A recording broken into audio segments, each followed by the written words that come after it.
मुझे पूरा विश्वास है वोट कोई भी बाई इलेक्शन हम लोग लड़े हैं तो बढ़ा है।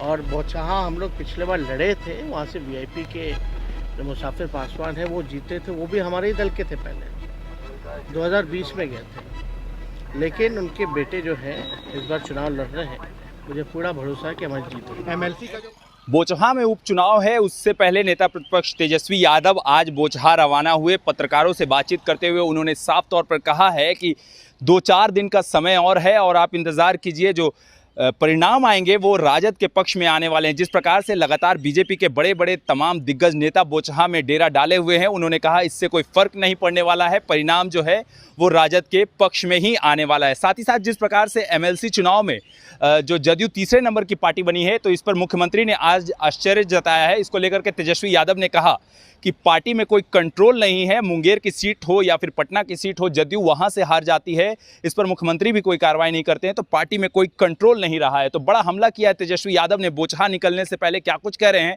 छोड़े जाते हैं उनके बयानों के साथ।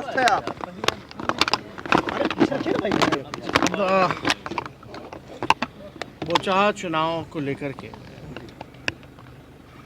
सब लोग जो है दावा दे ही रहे। हमको लगता है कि 12 को चुनाव है, 14 को परिणाम है। 3-4 दिनों का ही बात है, मेरे ख्याल से 5 दिन बाद पता चल ही जाएगा। लेकिन हालत तो भाजपा की खराब है।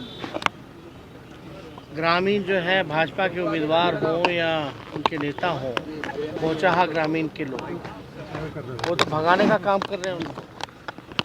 लोग परेशान हैं और जब हम गए थे तो बड़ी संख्या में लोग आए भी थे।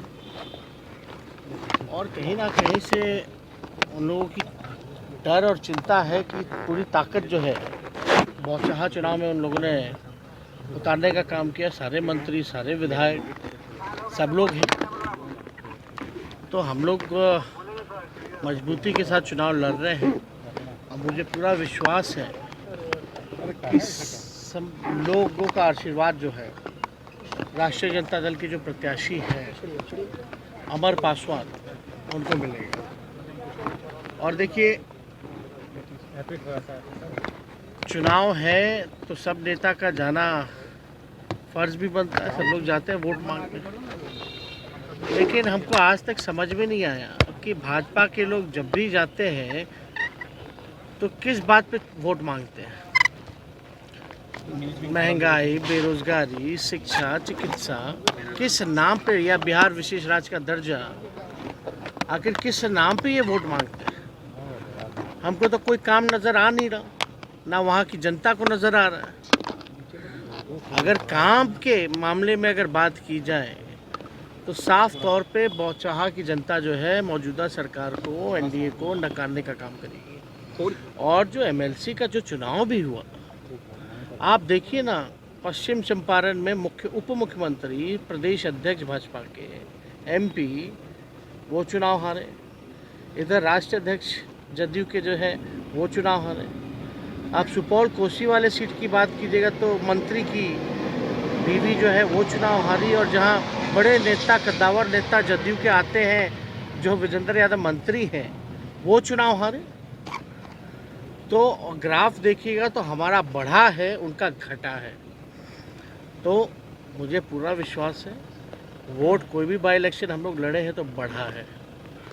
और बौचहा हम लोग पिछले बार लड़े थे, वहाँ से वीआईपी के जो मुसाफिर पासवान है वो जीते थे, वो भी हमारे ही दल के थे, पहले 2020 में गए थे। लेकिन उनके बेटे जो हैं इस बार चुनाव लड़ रहे हैं, मुझे पूरा भरोसा है कि हमारी जीत होगी। एमएलसी का जो परिणाम आया है उस पर मुख्यमंत्री नीतीश कुमार ने आश्चर्य जताया है कि कहते हैं उनके कई उम्मीदवार जो है जीत रहे थे वो हार गए। थोड़ी देर जीती पहले हुई सीट हम हार गए, आश्चर्य हो रहा है। बाबा, इस पे हमको कुछ कहना नहीं है। बड़ा चुनाव जो है देखा जाए, जो कांग्रेस जो सीट जीती है और जो जीते हैं वो जदयू के ही विधायक के भाई हैं। जो आपका मुंगेर में जो भागलपुर वाला जो चुनाव हो रहा था, उसमें बेलहर के जो जदयू विधायक हैं उनकी वाइफ चुनाव लड़ रही थी।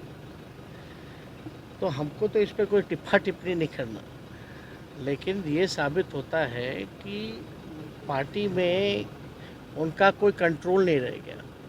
हमारे बागी चुनाव लड़े तो हमने कार्रवाई की, लेकिन नीतीश जी ने तो कोई कार्रवाई नहीं की।